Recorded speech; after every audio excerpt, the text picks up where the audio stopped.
ಲಕ್ಷ್ಯವನ್ನು ಇಟ್ಟುಕೊಂಡು ಕಳೆದ 3 ದಿನಗಳಿಂದಲೂ ನಾವು ಒತ್ತೆಯಾಗುತ್ತಲೇ ಇದ್ದೇವೆ. ನಮ್ಮ ಲಕ್ಷ್ಯ ಇಷ್ಟೇ, ನಮ್ಮ ಮೈ ಒತ್ತೆಯಾಗಲಿ. ಮಳೆ ನೀರಿನಿಂದ ಮೈ ಒತ್ತೆಯಾದರೂ ಕಣ್ಣೀರಿನಿಂದ ಬಡ ಮನುಷ್ಯನ ಹೃದಯ ಒತ್ತೆಯಾಗಬಾರದು.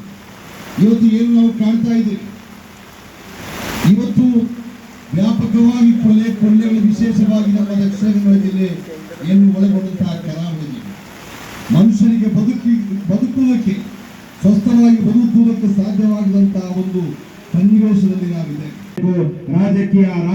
ರಾಜಕಾರಣಿಗಳು ದೇಶದ ಬಗ್ಗೆ, ರಾಜಕೀಯ ಸಿದ್ಧಾಂತಗಳ ಬಗ್ಗೆ, ಅವರ ಪಕ್ಷದ ಸಿದ್ಧಾಂತಗಳ ಬಗ್ಗೆ ಮಾತಾಡಬೇಕು ಹೊರತು ಯಾವತ್ತೂ ಧರ್ಮದ ಬಗ್ಗೆ ಮಾತಾಡಬಾರದು ಅಂತ ಹೇಳಲು ನಾನು ನಮ್ರತೆಯಿಂದ ಈ ಸಮಯವನ್ನು ವಿನಿಯೋಗಿಸುತ್ತಿದ್ದೇನೆ.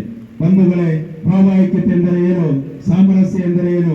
ಹುಟ್ಟಿ ಬೆಳೆದ ಧರ್ಮವನ್ನು ಅನುಸರಿಸುತ್ತಾ, ಅದರ ಧರ್ಮ ಗ್ರಂಥವನ್ನು ಪಾಲಿಸುತ್ತಾ, ಆಚಾರ ಅನುಷ್ಠಾನವನ್ನು ಪಾಲಿಸುತ್ತಾ, ಇತರ ಧರ್ಮದ ಆಚಾರ ಅನುಷ್ಠಾನವನ್ನು ಪಾಲಿಸಲು ಅನುವು ಮಾಡಿಕೊಡುವಾಗ ಸಮಾಜದಲ್ಲಿ ಭಾವೈಕ್ಯತೆ ಸೃಷ್ಟಿಯಾಗ್ತದೆ ಎಂದು ಹೇಳಲು ಬಯಸುತ್ತೇನೆ.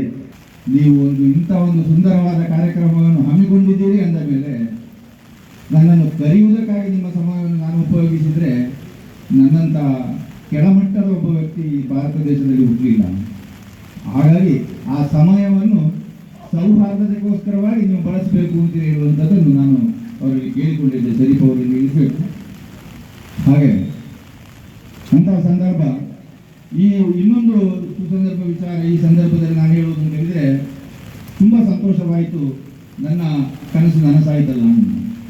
ತೆಕ್ಕಿಲ್ ಸೌಹಾರ್ದ ಇಫ್ತಾರ್ ಕೂಟದಲ್ಲಿ ಬಂದಾಗ ಇಂಥ ಒಂದು ಯುವ ಸಂಘಟನೆ ಇಂಥ ಕಾರ್ಯಕ್ರಮಗಳನ್ನು ಹಮ್ಮಿಕೊಳ್ಬೇಕು ಅಂತ ಹೇಳುವಂಥ ಕರೆ ಕೊಟ್ಟಿದ್ದು. ಇಷ್ಟು ಬೇಗ SYS ಅವರು ಕುಂದಾಪುರದಿಂದ, ನಾನು ಹೇಳಿದ್ದು ಸುಳ್ಯದಲ್ಲಿ ಹಮ್ಮಿಕೊಳ್ಬೇಕು ಅಂತ, ಇಂಥ ಒಂದು ಕಾರ್ಯಕ್ರಮವನ್ನು ಕುಂದಾಪುರದಿಂದ ಸುಳ್ಯದವರೆಗೆ ಹಮ್ಮಿಕೊಂಡಿದ್ದಾರೆ ಅಂದರೆ ಇದಕ್ಕೆ ನನ್ನ ಹತ್ರ ಅಭಿನಂದಿಸಲಿಕ್ಕೆ ಅಕ್ಷರಗಳು. ಅಂಥ ಒಂದು ಸಂತೋಷದ ಸಂದರ್ಭ ಇದು. ಈ ಸಂದರ್ಭ, ಇಂಥ ಒಂದು ಕಾರ್ಯಕ್ರಮಗಳು ಗ್ರಾಮಗಳಲ್ಲಿ ಆಗಬೇಕು ಅಂತ ಹೇಳಿ ಈಗಾಗಲೇ ಫಾದರ್ ಅವರು ಹೇಳಿದರು. ಇದೇ ವಿಚಾರವನ್ನು ಮುಖ್ಯ ಭಾಷಣಕಾರರು ಹೇಳಿದರು. ಆದರೆ ಇದೇ ವಿಚಾರವನ್ನು ನಾನು ಇಫ್ತಾರ್ ಕೂಟದಲ್ಲಿ ಸಹ ಹೇಳಿದ್ದೆ. ಹಾಗಾಗಿ ಇಲ್ಲಿ ಹೆಚ್ಚು ಹೊತ್ತು ಭಾಷಣ ಮಾಡುವುದು ಮುಖ್ಯವಾಗಿಲ್ಲ. ಈಗ ಇಂಥ ಕಾರ್ಯಕ್ರಮದಲ್ಲಿ ಬಂದು ಪ್ರತಿಯೊಬ್ಬನು ಮನಸ್ಸು ಕೊಟ್ಟು ಹೋಗೊಟ್ಟು ಭಾಗವಹಿಸುವುದೇ ಒಂದು ಸೌಹಾರ್ದತೆ. ಆ ಭಾಗವಹಿಸುವಿಕೆ, ಇಲ್ಲಿ ನಾವು ಏನೆಲ್ಲ ಸೇರಿದ್ದೇವೆ ನಾವೆಲ್ಲ ಸೌಹಾರ್ದ ಹೃದಯಗಳೇ ಸೇರಿರುವುದು. ಇಲ್ಲಿ ನನ್ನ ಭಾಷಣದ ಮುಖ್ಯತೆ ಇಲ್ಲ, ನನ್ನ ಪ್ರತಿನಿಧಿತ್ವದ ಮುಖ್ಯತೆ ಇತ್ತು, ಪ್ರಾಮುಖ್ಯತೆ ಇತ್ತು ಅಂತ ಹೇಳುವಂಥದ್ದು ಮನಗಂಡವನ್ನು ನಾನು.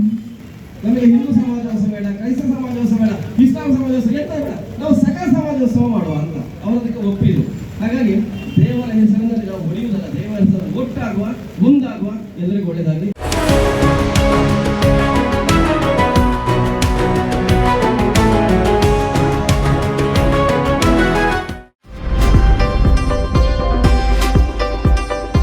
ಇದೀಗ ಸುಳ್ಯ ನಗರದಲ್ಲಿ ಭಾರಿ ರಿಯಾಯಿತಿಯ ಕೊಡುಗೆ. ನೇರವಾಗಿ ಗಾರ್ಮೆಂಟ್ಸ್ ಮುಖಾಂತರ ರಿಟೇಲ್ ಗ್ರಾಹಕರಿಗೆ ಅಪ್ ಟು 80% ವರೆಗೆ ರಿಯಾಯಿತಿಯ ಮಾರಾಟ. Banaras cotton silk, georgette, chiffon, Bengali cotton, crepe silk, Gadwal cotton, Poonam ಮತ್ತು ಇನ್ನು ಹಲವಾರು ರೀತಿಯ ಸೀರೆಗಳು ಲಭ್ಯವಿದೆ. ಕೇವಲ 150 ರೂಪಾಯಿಗೆ ಮಾತ್ರ.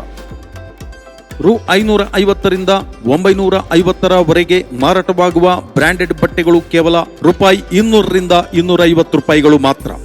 Branded office wear, T shirt, night pant, acrylic collar T shirt, sport wear T shirt, loose neck T shirt, round neck T shirt, track pants, Rajasthani printed cotton kurti, Ahmedabad printed cotton kurti, cotton patch work kurti, ladies nightie, Patiala pant, leggings, palazzo pant, XL, XXL, XXL T ಶರ್ಟ್ಗಳು ದೊರೆಯುತ್ತದೆ. Bra panties, slip, sports bra, cotton tights ದೊರೆಯುತ್ತದೆ. Jeans pant, cotton pant, formal pant, palazzo set ಕೇವಲ 400 ರೂಪಾಯಿಗಳು ಮಾತ್ರ. ಕೆಲವೇ ದಿನಗಳು ಮಾತ್ರ. ಹಿಂದೆ ಭೇಟಿ ನೀಡಿರಿ. ಶಿವಕೃಪಾ ಕಲಾಮಂದಿರ ಖಾಸಗಿ ಬಸ್ ನಿಲ್ದಾಣದ ಹಿಂಭಾಗ, ಸುಳ್ಯ. ದೂರವಾಣಿ ಸಂಖ್ಯೆ 9868598823. ಸುಳ್ಯದ ಜನತೆಗೆ ಸುವರ್ಣ ಅವಕಾಶ. ಹಿಂದೆ ಭೇಟಿ ನೀಡಿರಿ.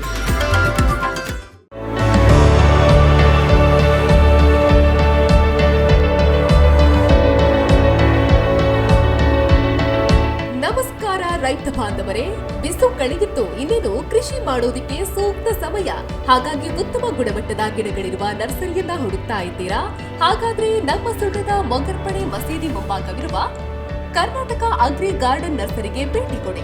ಇಲ್ಲಿ 3 ಎಕರೆ ಜಮೀನಿನಲ್ಲಿ ತಯಾರಾಗ್ತಾ ಇದೆ ಉತ್ತಮ ತಳಿಯ ಹೈಬ್ರಿಡ್ ತೆಂಗಿನ ಗಿಡಗಳು, ಕೋಕೋ ಗಿಡಗಳು, ಅಡಿಕೆ ಗಿಡಗಳಾದ ಇಂಟರ್ಮಂಗಲ, ಮೋಹಿತ್ ನಗರ, ಸೈಗಾನ್, ರತ್ನಗಿರಿ, ಸುಮಂಗಲ, ಸ್ವರ್ಣಮಂಗಳ, ಊರಿನ ಮಂಗಳ ಮತ್ತು ಜಾಯಿಕಾಯಿ ಗಿಡ, ವಿವಿಧ ರೀತಿಯ ಹಣ್ಣಿನ ಗಿಡಗಳು, ಕರಿಮೆಣಸಿನ ಕಸಿ ಗಿಡ, ಪಣಿಯೂರು 7 ಲಭ್ಯ ಹಾಗೂ ಶತಮಂಗಲ ಅಡಿಕೆ ಗಿಡಗಳು ಲಭ್ಯ.